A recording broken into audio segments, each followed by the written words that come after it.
There's an argument to be made right now that the NBA is the most talented that we've ever seen it. And by we, I mean everyone alive right now in the entire history of the NBA, because there hasn't been such an influx of talent since arguably the 90s, but I mean, especially now when centers like Joel Embiid and Nikola Jokic are acting like point guards, and point guards like Steph Curry are just dominating the league and breaking records.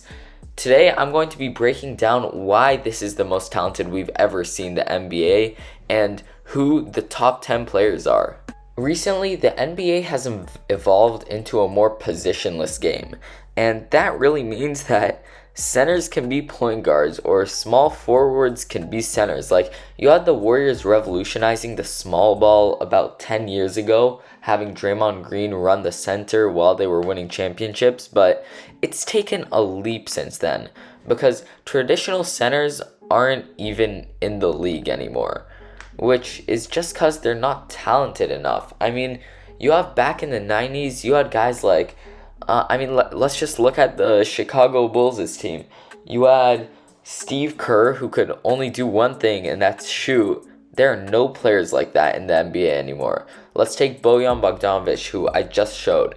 I mean, yeah, his main skill is shooting, but he can also play some defense. And I don't know, let's take Kevon Looney for example. He's a rebounding god. He can do everything. Kawhi is just Kawhi. And Jamal Murray and Dennis Schroeder, they've just been going nuts recently. The NBA is better than it's ever been. And we can see this by the fact that games are becoming much higher paced and higher scoring. Let me pull up some stats for you guys. Back in the 1990 NBA season, we have all-time great players such as MJ, John Stockton, Karl Malone, Scottie Pippen. We just had a great generation. The average offensive rating per game was 107.9. Now it's 114.8. Average points scored per game, 106. This went down all the way to 93 in the 2003 NBA season, and now it's at its all-time high at 114 points per game. Additionally, field goal percentages are up by 0.001%, which is really low considering how much better everyone is now, but 3-point is up by 0.4 from 0.32 to 3.6, which is pretty crazy. Additionally, free throw percentage is up to 80% this season, up from 76 in the 1990 season. And overall, the game is just, it's played better.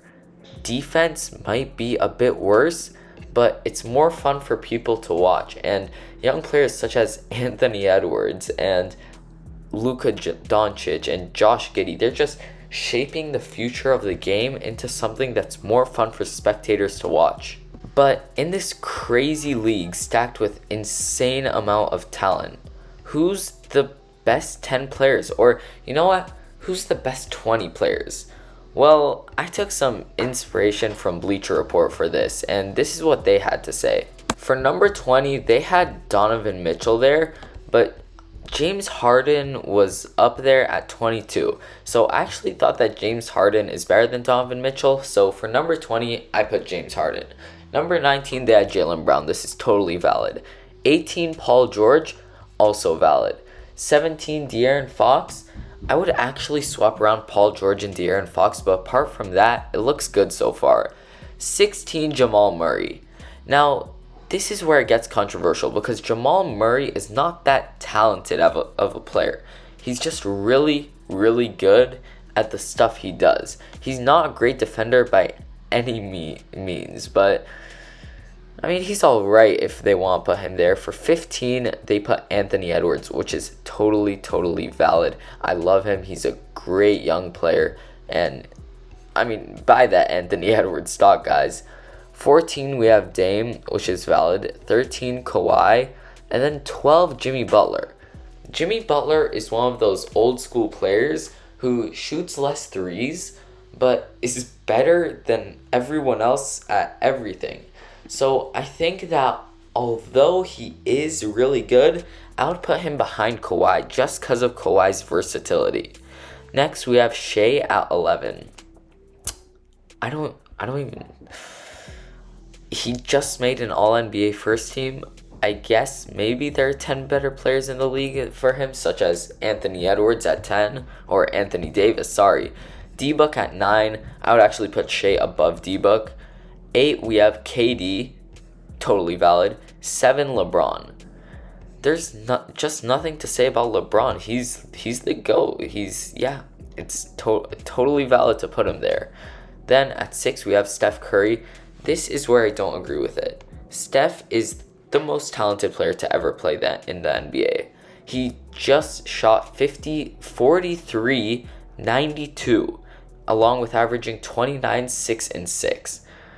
Guys, these numbers are not numbers that a point guard puts up, or for that matter, anyone in NBA history has ever put up. So I'm putting Steph at number 2.